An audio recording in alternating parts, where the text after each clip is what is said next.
This show contains movie spoilers and swearing.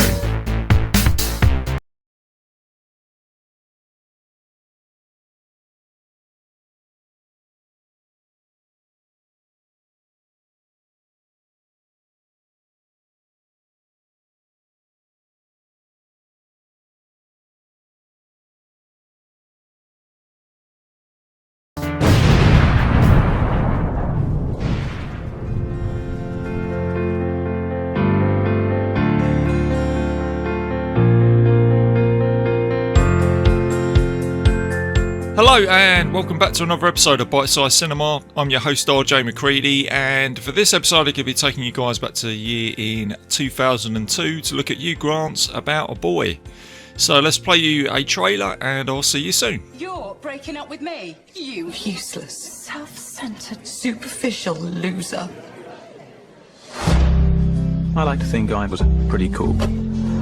I didn't mean anything, about anything, to anyone, and I knew that guaranteed me a long, depression-free life. Universal Pictures and Studio Canal invite you to meet a man How would you like to be Imogen's godfather? who has devoted his entire life You must be joking. I'll drop her on her head at her christening and forget all her birthdays until her 18th, when I'll take her out and possibly, let's face it, try and sleep with her. to himself. I just thought you had hidden depths. No, you've always had that wrong. I really am this shallow. The thing is, a person's life is like a TV show. Marcus? Can I come in? No. I was the star of The Will Show, and The Will Show wasn't an ensemble drama. Everyone thinks you're weird. I was only trying to feed it. You're the one who was throwing bloody great loaves at the ducks. Yeah, he was. What do you want from me, Marcus? Mum's at it again. She just sits in the house all day crying. I can't help you with anything that means anything. You could try. You will end up childless and alone. Well, fingers crossed, yeah. This isn't my problem. I'm not your family, mate. You don't give a damn about anybody, and nobody gives a damn about you.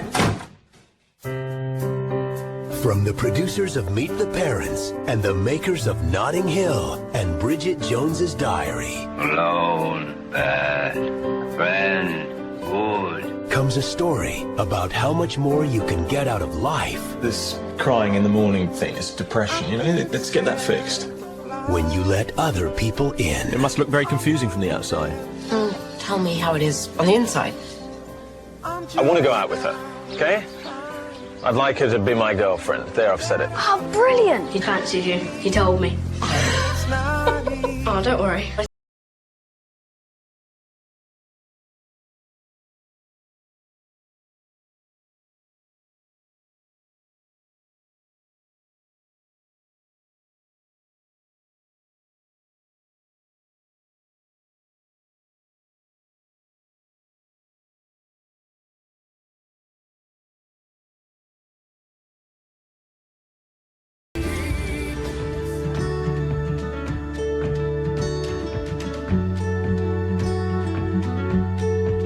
And welcome back. So the synopsis of this film is a cynical, immature young man is taught how to act like a grown-up by a little boy.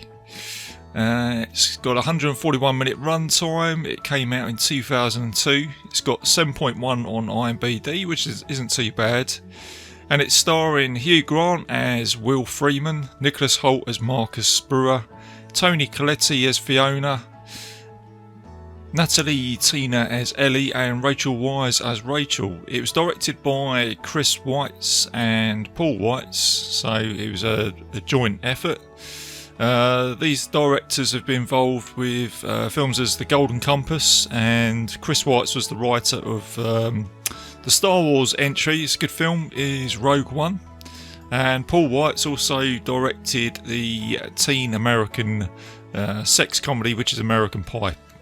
The movie was backed by Universal Pictures and Studio Canal. They had a budget of $30 million, and it did very well at the box office. It did $130 million take home at the box office, and it also did very well critically, so critically and commercially. It had positive reviews, and Hugh Grant and Toni Collette were nominated for a BAFTA nominee for their performances in this film. The film is actually an adaptation of a novel by the same name by English writer Nick Hornby, and he's also written Fever Pitch and High Fidelity, which have been turned into feature films as well. and his work touches upon characters who usually have a obsessive nature.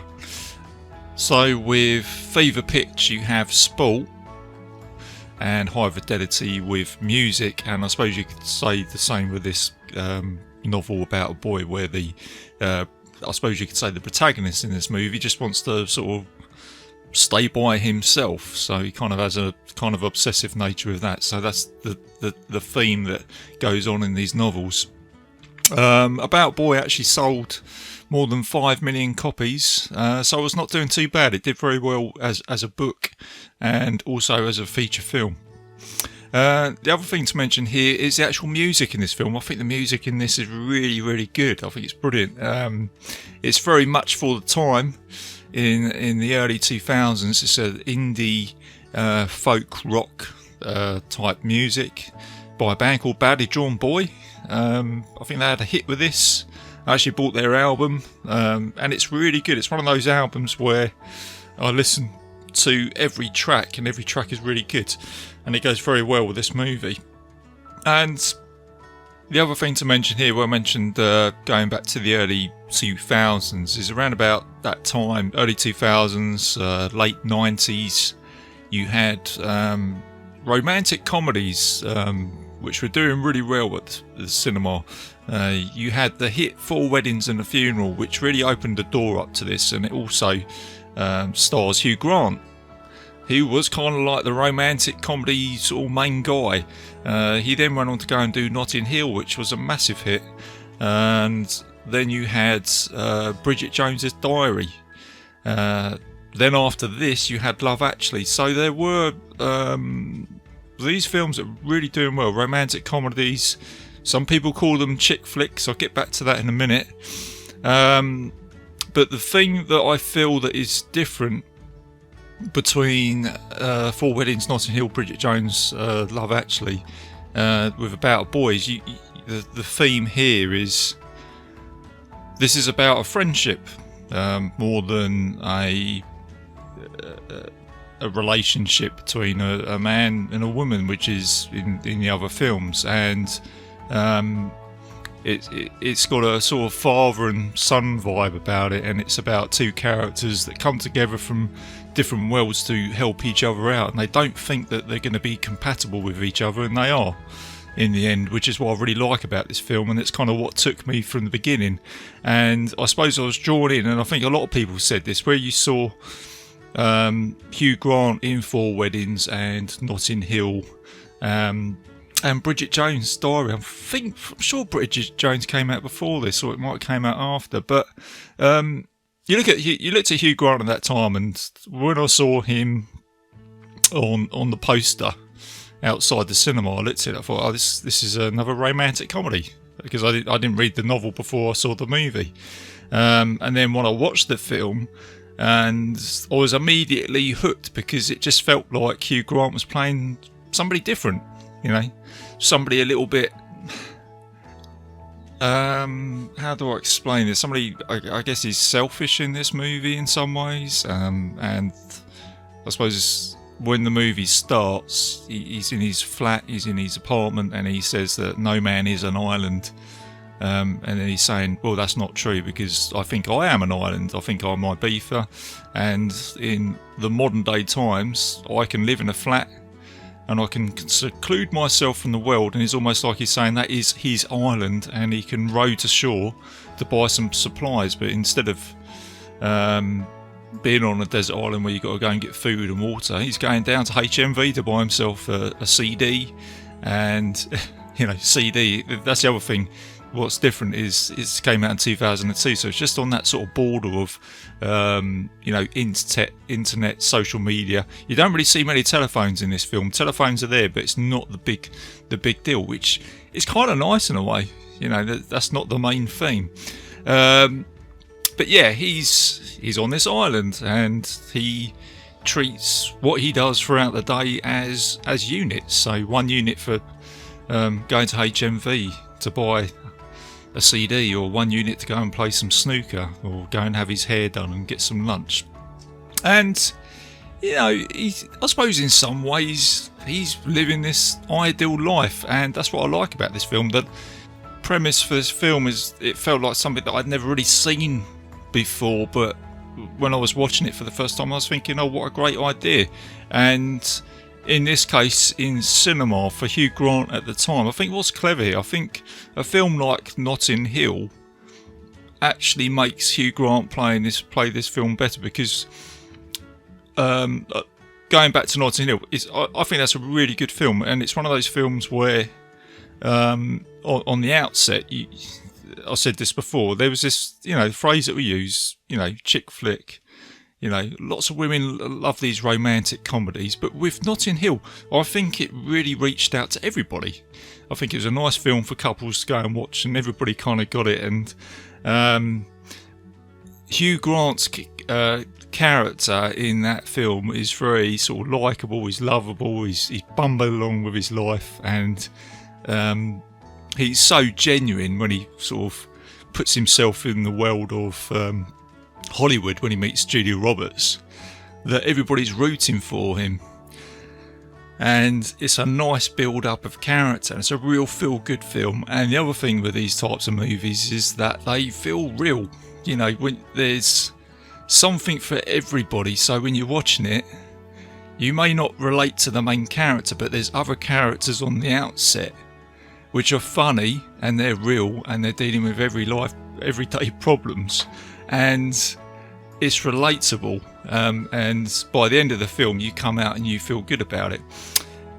So then you have About a Boy, and you go in, you watch this thing, oh, it's Hugh Grant, is he going to play that character again? And he doesn't. He plays a completely different character, but he does play it really well, and I think Hugh Grant's acting in this is great, the way he plays it off. But then you're introduced to him, and then this film is basically two people on different ends of the spectrum. So you've now got the character of Marcus, who is 12 years old, goes to school, and he's finding things difficult. Things aren't working out for him. He doesn't have the things that Will does. He comes from a single parent family where his mum is going through depression and anxiety. He's getting bullied at school, and a lot of that is to do with the depression that his mum is going through, and he is taking the role of, he is his own father figure, because he's taking responsibility, and that's an awful lot on the shoulders of a 12-year-old. And I think that the actor Nicholas Hoult does an incredible job of that. And I think for some of us, I think Marcus is a relatable character, because not for everybody. His school can be a very, very difficult place. It's supposed to be the best place to be, but sometimes it can be the worst place to be. And I think in this film that is portrayed very well through the Marcus character. And it also the telling of how much of an influence that your parents can have on you when you go to school. So if you've got problems at home, that can reach out to school, and the other kids can pick up on that. But he is, although he is going for all that, he's a very, very strong character. He's got, he gets bullied, but he doesn't back down. He stands on what he believes, and I think that is the strength of Marcus. And he's got all the qualities of being like he's probably grown up a little bit too quick for his age, but these are the things that are missing from the Will character. So when these two characters combine, it works, and that's what's clever about this film. So in a short space of time in this film, in the first 10 minutes, you basically got the building block of these two characters, and you've also got a narration in the background between the two. So you see them on screen, and they're narrating each other, which is a big part of this movie, and it continues throughout the movie. So you basically get the mind process of what these characters are thinking in the situations that they're put in, and I think it's great. I think it's a really great way of telling the story. You also got some funny lines here. There's a line that Marcus comes out and says that I wouldn't have this problem if I was like Haley Joel Osment, who was doing quite well as a child actor at the time. He was in The Sixth Sense, and that's that is also a tie over with Toni Colletti, who's in The Sixth Sense, who played the mother of that kid. So there's a little bit of a tie. So you get the Will character who jumps in and out of relationships. He doesn't really want to get involved because he feels like if he does, then that's going to interrupt his life on his island. So you get a sequence here of him breaking up with women, and there's one woman that he meets who is a single parent, and he doesn't want to invest in it. And there's a bit here where he's sat down at the table and again you've got the narration, he's thinking, oh god, I've got to split up with her, I don't know how to do this. But then she actually splits up with him, and it's quite funny because it's him thinking, oh, I'm actually not feeling rubbish about myself here because it's not me that's breaking up. And this is the first point of the movie where I think you're starting to get the build of the character, where the story ignites, and then he's thinking, well, this worked out okay, so I'm thinking there must be loads of single parents out there, so let's go down to the local hall where single parents meet up. And there's a place called Spats, single parents alone together. He's sat in a circle. It's quite there's little bits of comedy in here where he's talking about his kid Ned, and he's trying to convince these single mothers that, you know, this child is real, but it's not. There's a deception here with Will, which is a little bit crafty. And then he meets Susie, and again, there's some funny bits here where he has to try and convince Susie that Ned's a real character, so he gets a child seat, and he says that Ned's with his mother for the day, so he's not going to be here, and he's making the child seat look like it's been used. And then this is where you get the tie over now with where Marcus comes in. So Susie is friends with Marcus's mum. They go out for the day, and when they return home to Marcus's house, Marcus's mum has taken an overdose and she tried to commit suicide. And now you've got Will having to take some responsibility. He follows them up to the hospital. But at this point, you can see the Will character is feeling like, you know, I guess I've got to take responsibility. This kind of feels weird, but the narration point here is him saying, you know, I really felt sorry for Marcus, but again, he's saying, well, he's not really my responsibility. So I felt good about that at the time, but I'm only going to dip in to help out. But now I'm going to row back to my island again. But Marcus sees that differently. He sees Will as a potential father figure, and he goes to visit him at his flat, and he finds out that Ned isn't real. So he kind of uses that to his advantage. He basically says to Will, look, you know, I just want a friend. You know, I'm getting bullied at school. I just want to sort of hang out with you.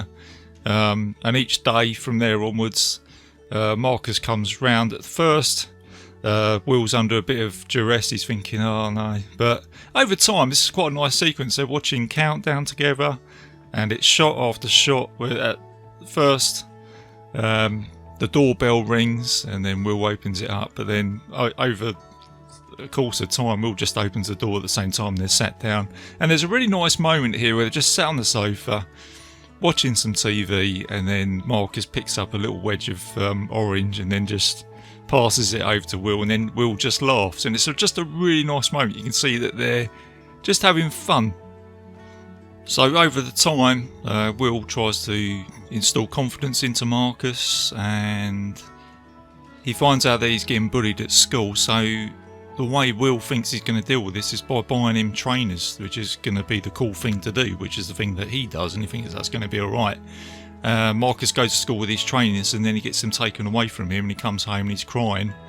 And this is when Fiona goes to confront Will, and Will's having dinner with his sister. And it's a really good scene here, because it's like Will gets rooted out in front of everybody in a restaurant, and it's almost as if she starts saying, oh, what have you been doing with my son? He comes around my house, and then Will gets up, and this is the first time you see a little bit of responsibility from him. He's just coming away from that island, and he's saying, the reason why Marcus is depressed is because of you.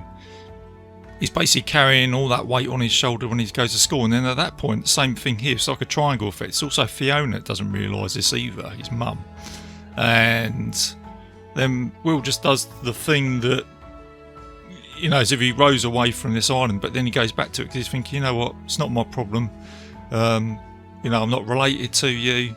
I'm just going to go back to my life and sit down. And then, like I say, it's a really good character build up here, because then Fiona sort of goes, well, as much as I'm annoyed with you, that's it, is it? You're just going to, you know, step out of Marcus's life? And then Will goes, yeah, and goes, oh, right, that's typical. And then Will's sister, Christine, is at the table, and I forgot to mention this. There's a good scene earlier with his sister where, you know, they're saying to him, you know, maybe one day you might get married, and he's thinking, oh God, no, you know.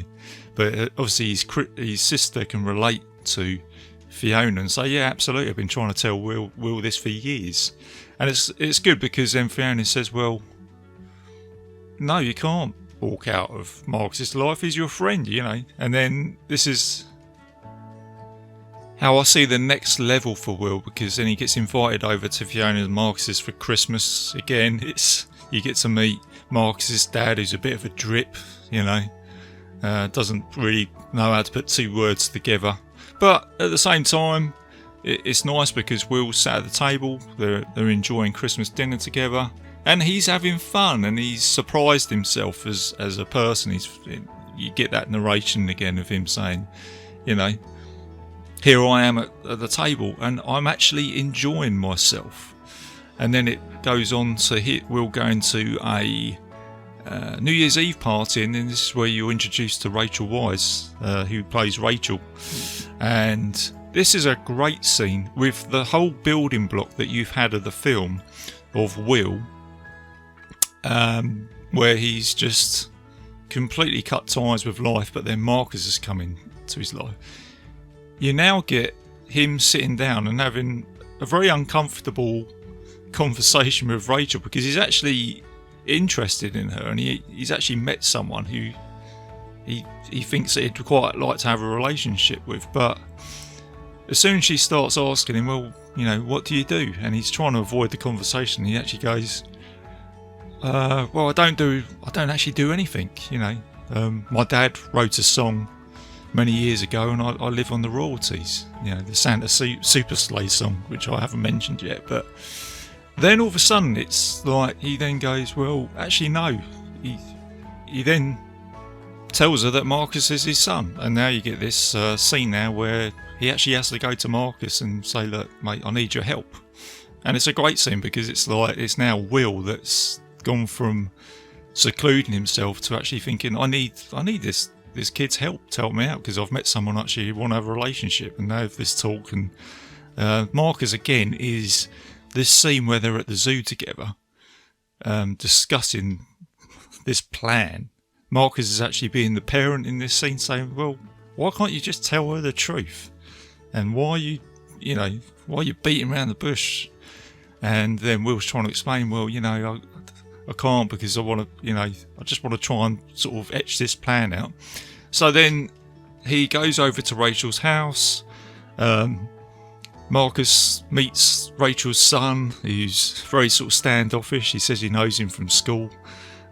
Marcus then runs out of the house upset, and Will is left with no option but to tell Rachel the truth. And when he does tell her the truth over dinner, he walks away, and this is where he's thinking, you know what, I actually feel really bad about this. And this is the, again, I keep saying development of the character. You're getting the development of the Will character throughout this whole movie, which is great, and it's what really captivates you and really draws your attention to this film. Is he's thinking, you know what, I've been living on this secluded life, but he's beginning to realise that I need more than that. And this relationship that he has with Marcus is changing his life, and he realises that when he does meet someone special, he needs to have more. He needs to talk about more things, and more importantly, I guess he just needs to be more truthful to himself. And then not only is Will changing as well and realising, Marcus is as well. He's thinking that he's got this friend in his life, he's got this father figure, and it's changing for him, and he's feeling a lot better. And there's a nice scene where he goes to school, and all of a sudden there's a girl that he likes who's a little bit standoffish with him. He says, you know, actually, you're okay, Marcus, you know. And it's making him feel a little bit better about that. But then it turns for the worse again when Marcus comes home and he finds out that his mum's again suffering with depression. She's gone into a little bit of a low. Will's feeling bad about him. So our main characters here are dropping back down again to where they were in the first place. But then the difference now is that Will has changed and he's actually grown up. He's actually taken it upon himself to go to the SPAT Single Parents Alone Together, where he started out at the beginning. He walks in, and you've got a different Will here. He's a bit more responsible. He walks into the circle. It's a funny scene because he talks to Fiona and acts like a responsible adult for once and says, look, we've got to talk about Marcus. We've got to help him out. And then Fiona says, well, he's at school and he's doing a singing competition today. And then Will's like, what? And he said, yeah, he's going to get up on the stage with his tambourine and sing that song. And he says to her, no, he's not singing that song for himself, he's doing it for you. And then Fiona realises her errors of the way. And they get into the car and then they drive to the school. And there's a funny line that Will comes out and says now. He says, it's going to be bad for him. He said, it's going to be like that dream you have when you wake up and you go out of the house without your trousers on and you get to school and everybody's laughing at you. So he gets to school, Marcus is on the stage and you kind of feel a bit of anxiety for him at this stage because Rachel Wise's son is doing a breakdance and it looks great and he's blowing it out of the water. And then there's poor old Marcus stood on the stage with his friend with a recorder where he's paid a £5 to him, to go on there. And the kid says, I can't do this, here's your £5 back. And like I say, you just feel that stage fright for Marcus. He gets told to go out on the stage. And then Will turns up and he's like saying, don't do it, kid. You're going to embarrass yourself, But Marcus goes on there. And I think this is just a lovely finale for this film where Marcus goes out and he tries his best, God bless him, and he gets laughed off stage by the kids and some of the parents. But then Will does a great thing and he picks up his guitar and he plays the Killing Me Softly song, and it's just great. It's just like the two have formed together to say, for the moment we're just two friends that are taking on the world together and we need each other. And it pays off, and I think it's a great way to end a film like that. Rachel's in the crowd. It kind of jumps a year ahead, and obviously that's worked for Mark because he's built his confidence up. It's changed his life. He's become a little bit more popular at school, and Will has as well. And it cuts to a scene where they're both sat on a sofa at Christmas, and you get the narration now with Marcus saying that you can't be alone in the world. You need each other. You need more people in your life to help each other out when things are down.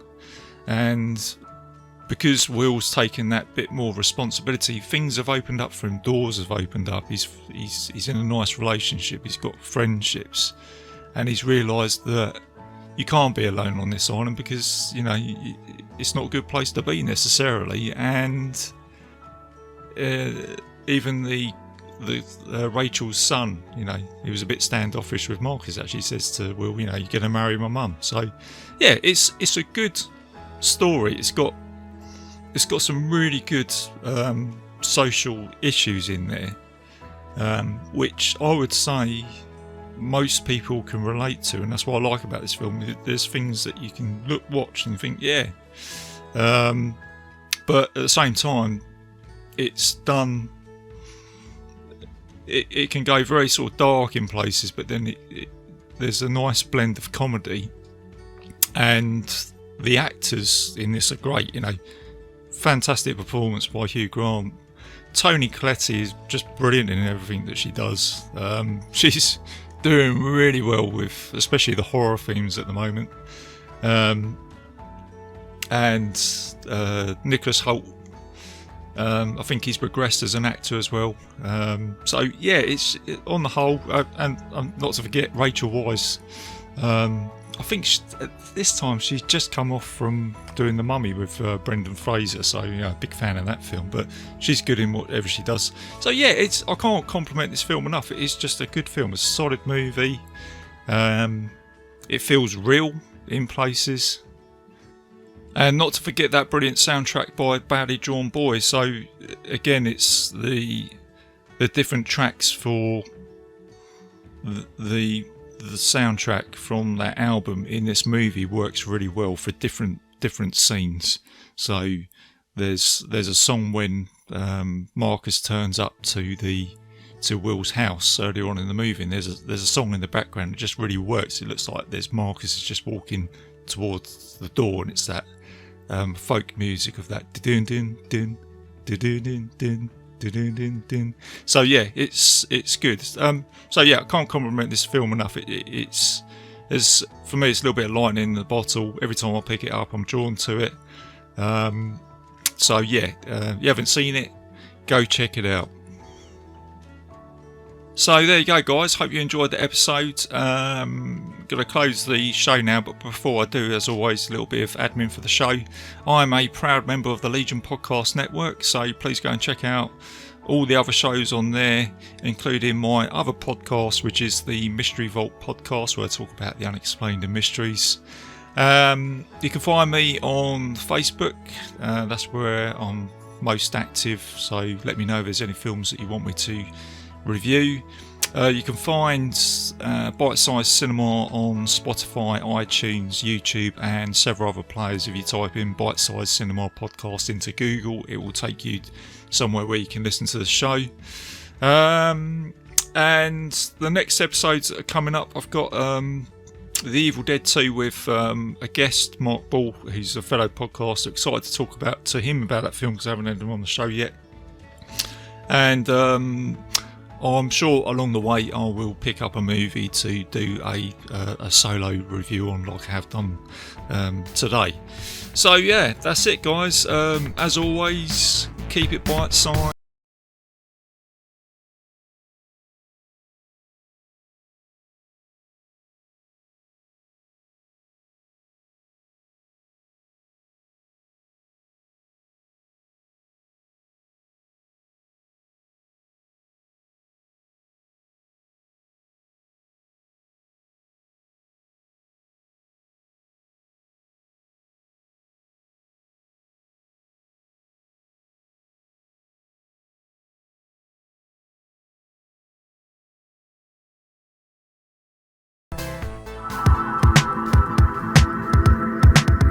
If you enjoyed this show, then make sure you check out the other great shows on the Legion Podcast Network, like Cinema Psyops, Cinema Beef, Devour the Podcast, Duncan and Bo Come Correct, Exploding Heads Horror Movie Podcast, Friday the 13th, Get Slayed, The Hellming Power Hour, Hello, This is the Doom Show, Hero Hero Go Show, Kill the Cast, Underwater Kaiju from Outer Space, Jerry Hates Action, Legion After Dark, Mental Health, Obsessive Cinema, Discourse, Pick 6 Movies, the podcast by The Cemetery, the podcast on Haunted Hill, the Psychosemantic Podcast, Rick Radio, House of Wax, Dude Looks Like the 80s, Rabbit and Red Radio, the Shadecast, Short Bus Cinema, 2 Drink Minimum Commentaries, the VD Clinic, Who Will Survive Horror Podcast, and Witch vs. the Doomsday Clock. With such a wide spread of shows, there is guaranteed to be a niche for you to fall in love with. Horror, politics, movies, books, sex, music, commentaries, health, video games, kaiju, action, news, comedy, and opinions that would most likely get you killed in some parts of the world. We are proud to bring you some of the best podcasting in the world. Check us out at www.legionpodcast.com, iTunes, Spotify, Stitcher, YouTube, and any other dark corner of the internet where podcasts can be found.